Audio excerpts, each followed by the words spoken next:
Hello les voyageurs, bienvenue dans le désert de Los Monegros. Dans cette vidéo, je vous partage mon périple sur la route Jubière à la découverte des Tozales, ces curieuses formations géologiques faites de terre et coiffées de roches dures. Au programme, un paysage minéral à couper le souffle, des pistes roulantes et des chemins crevassés, et une rencontre carrément insolite. Alors restez bien jusqu'à la fin de la vidéo, likez, commentez, partagez et abonnez-vous à ma chaîne. Alors, prêt pour l'aventure ? Générique.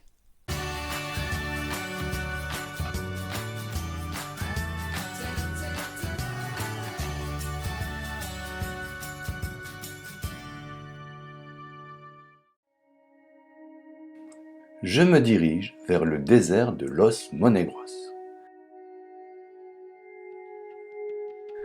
Avec ses 275 000 hectares, c'est l'une des zones les moins peuplées d'Espagne. Arrivé sur place, je m'empresse de regagner la fameuse route Jubière. Cette piste traverse le désert des Monegros du nord au sud et conduit, après une bonne dizaine de kilomètres, à l'ermitage San Miguel. Allez, c'est parti!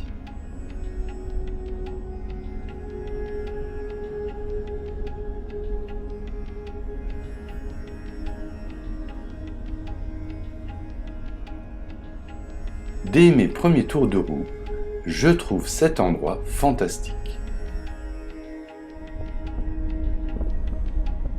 La piste évolue à travers l'une des zones les plus impressionnantes des Monegros.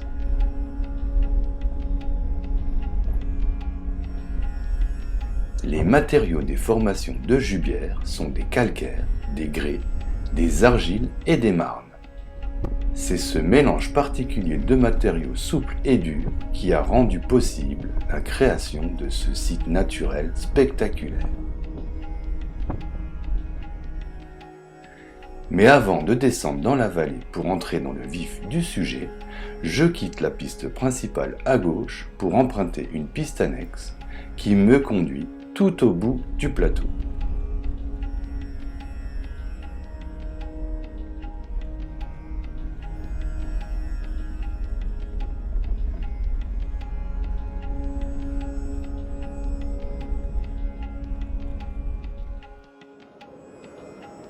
Là, un paysage minéral grandiose s'ouvre à perte de vue. Il est délimité sur son périmètre par une chaîne de montagnes peu élevée. Ce paysage à couper le souffle est le résultat d'une érosion intense qui a donné naissance à toutes sortes de reliefs aux formes singulières et qui a favorisé l'apparition d'une importante série de grands ravins. Bref, je rebrousse chemin pour reprendre la route Jubière et descendre dans la vallée.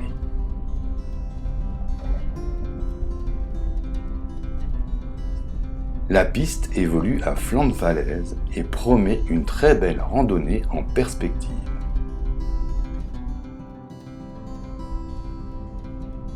Rapidement, les virages s'enchaînent les uns après les autres.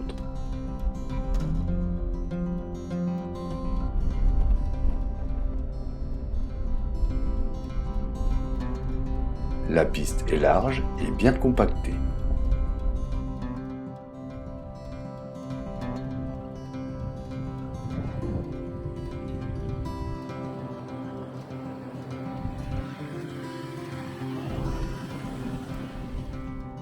Pour info, elle peut être pratiquée avec tout type de véhicule, à condition d'y aller prudemment.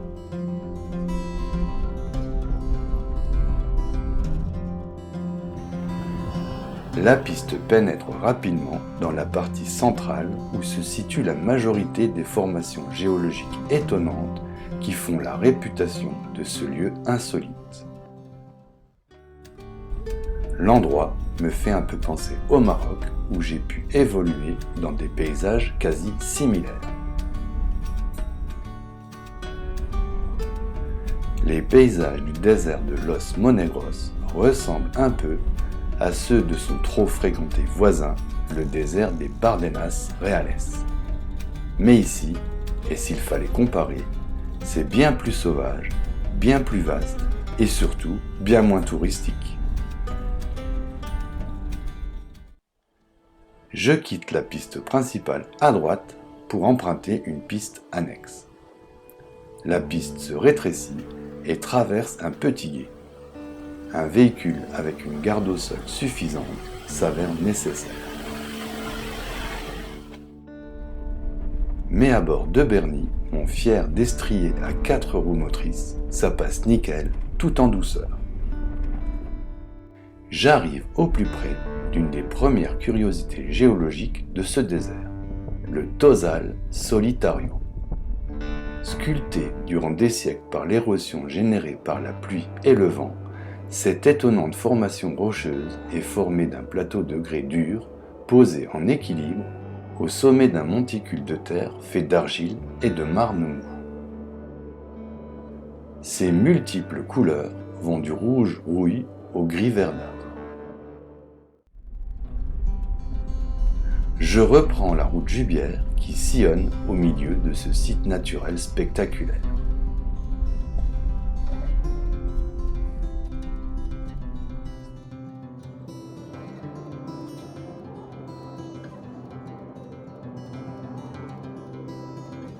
En contrebas de la piste, un mini Tosal attire mon attention.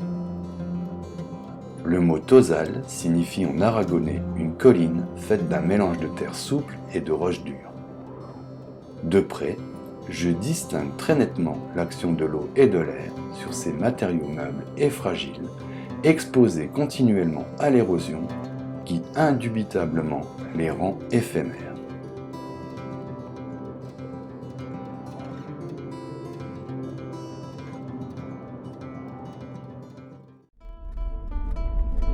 Je reprends la piste.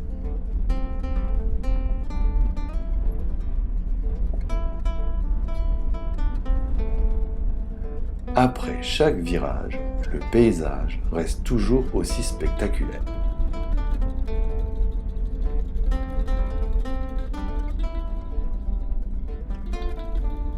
J'en prends vraiment plein les yeux.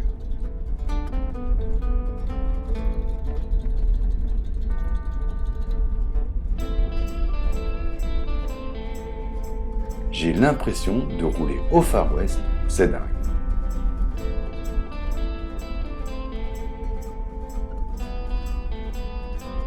Je m'attends à tout moment à voir débarquer des Indiens attaquant une diligence.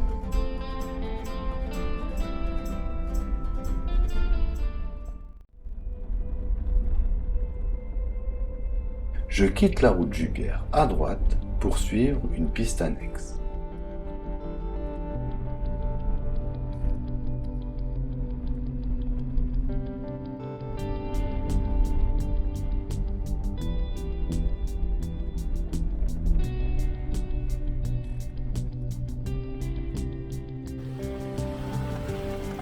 Petit à petit, le chemin se rétrécit et la végétation se fait de plus en plus présente.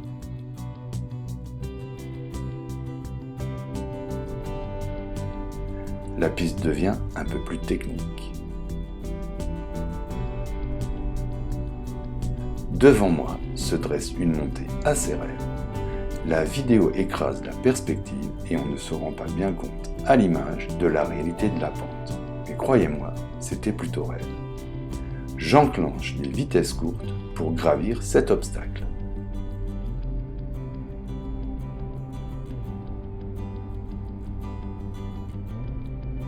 Ça monte tranquillement au couple, tout en préservant la mécanique.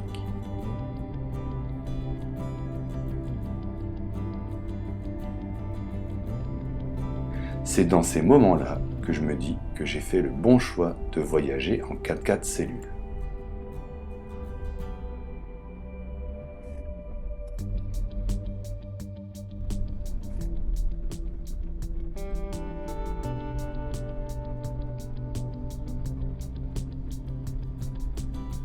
La piste se creuse de plus en plus et Bernie, ma machine à voyager, gigote dans tous les sens. Il absorbe sans broncher les irrégularités du terrain.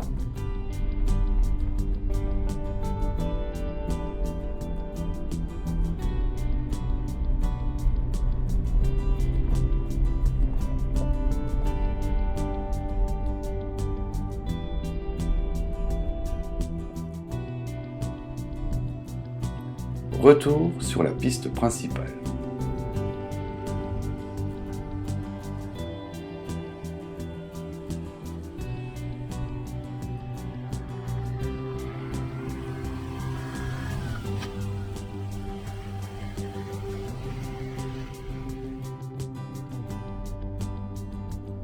Le même passage, filmé depuis le poste de pilotage.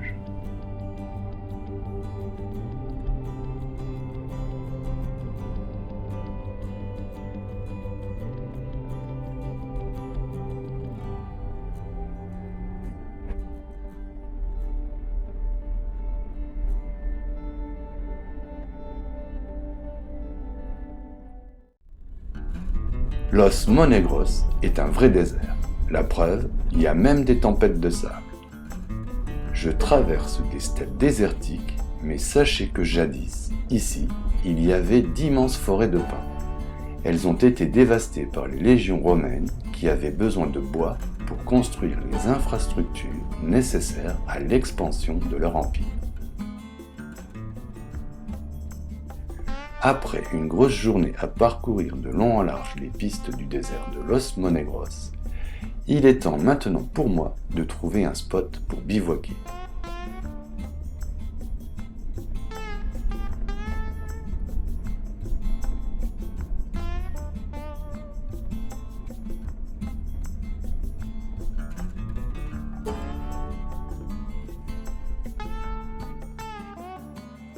Je me pose à l'abri du vent, tranquille, au milieu de nulle part, avec en prime un beau coucher de soleil.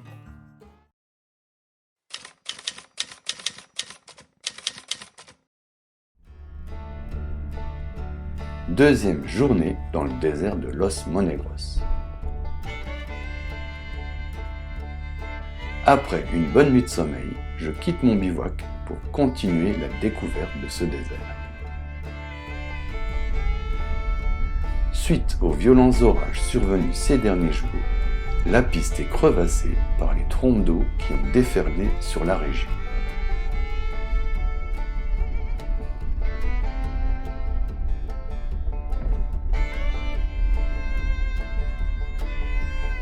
Les paysages n'en restent pas moins époustouflants.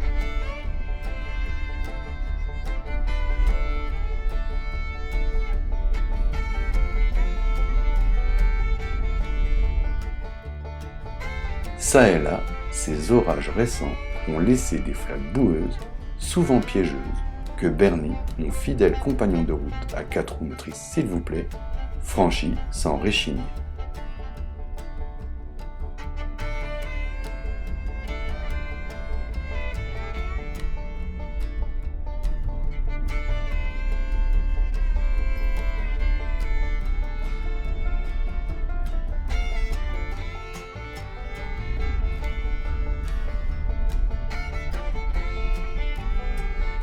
Quand une saignée est trop prononcée, je me mets en vitesse courte et ça passe nickel.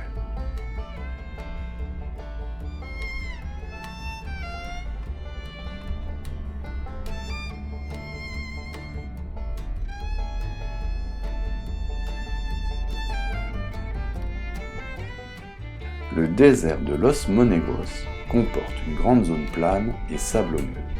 Ici, chaque été, l'endroit accueille une immense rave party. Sur cette scène mythique de la musique électronique underground, et pendant plus de 22 heures, 50 000 personnes se retrouvent pour venir entendre performer plus de 150 artistes venus du monde entier. Je roule à une allure plutôt soutenue car la fine couche de sable sec sur laquelle j'évolue craque sous le poids de mon véhicule. Si je ralentis, je risque à tout moment de m'enliser dans le sol détrempé par les pluies des derniers jours.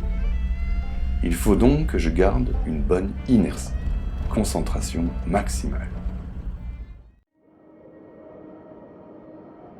Je poursuis ma découverte de ce désert.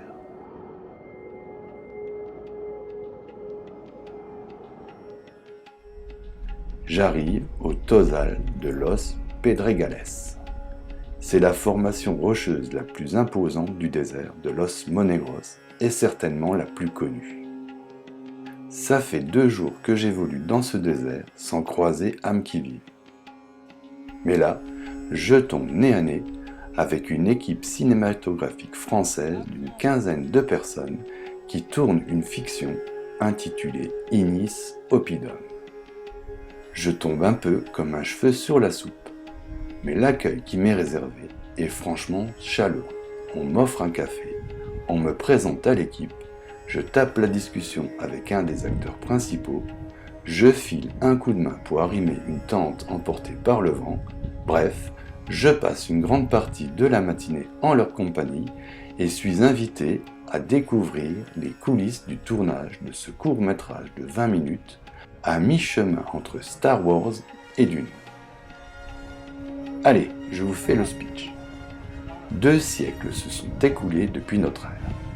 Ravagée par le changement climatique et la guerre, la Terre n'est plus qu'un vaste désert. Dione, une jeune disciple de Laura, la machine déifiée de la cité d'Ignis Oppidum, vient d'être choisie par sa divinité pour devenir l'une de ses apôtres. Avec son mentor Ténéris, elle entreprend un pèlerinage rituel et plonge dans le cyberespace de Laura. Une expérience traumatisante qui la changera à tout jamais. Ce court-métrage explore la complexité des actions humaines avec l'intelligence artificielle et soulève des questions d'éthique et de moralité à l'ère des nouvelles technologies algorithmiques. Je vous mets un lien en descriptif si vous souhaitez soutenir cet ambitieux projet bénévole.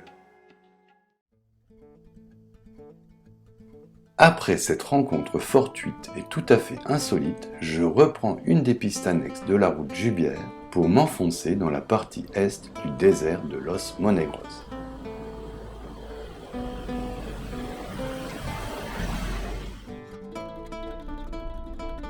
La piste semble peu fréquentée et elle est relativement cassante et ravinée.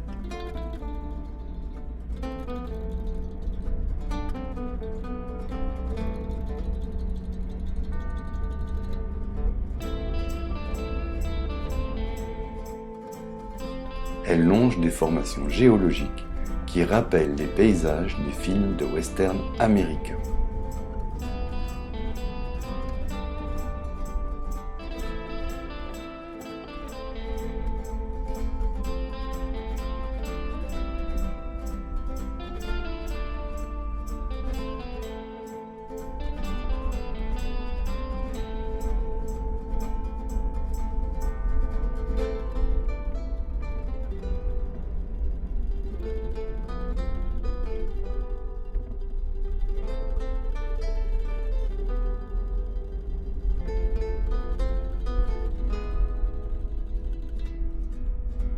Là encore, les épisodes pluvieux de ces derniers jours ont laissé quelques traces, mais Bernie s'en sort comme un chef.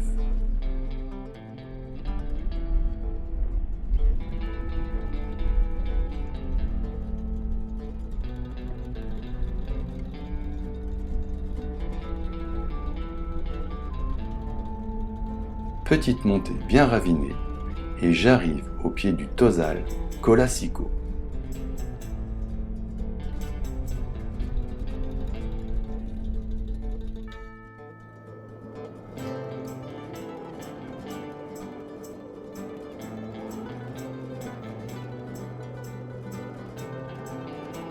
J'admire ce géant de terre meuble coiffé de roches dures.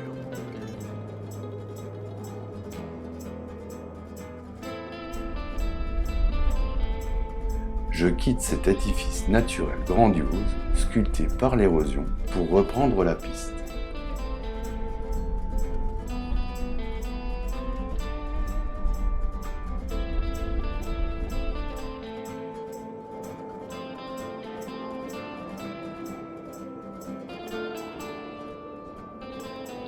Encore une sculpture de terre façonnée par Dame Nature.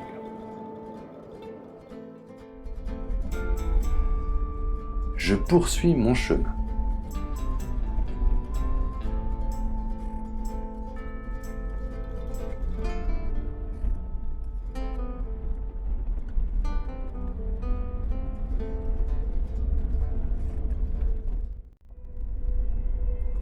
J'arrive dans la partie sud du désert de Los Monegros.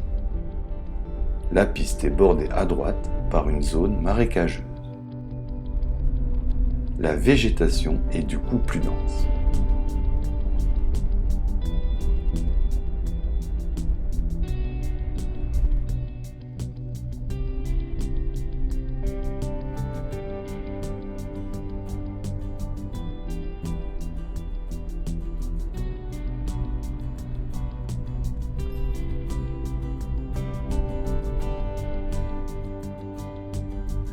Je retrouve la route Jubière qui me conduit au petit ermitage blanc de San Miguel où se rendent encore en procession les gens de Castellón de Monegros.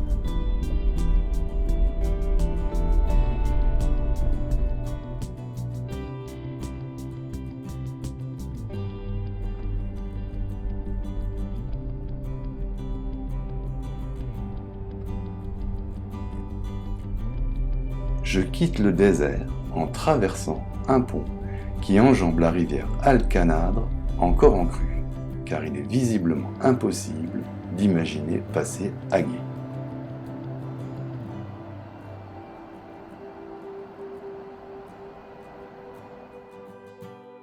C'est donc ici que se termine mon exploration du désert de Los Monegros, dont la beauté en fait un véritable petit Monument Valley aragonais.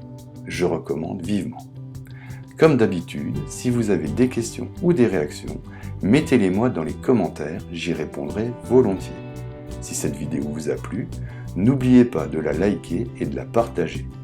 Et pour ne rien louper de mes futures vidéos, abonnez-vous à ma chaîne. Alors, je vous dis à tout bientôt pour de nouvelles aventures, et n'oubliez pas, le monde appartient à ceux qui le parcourent.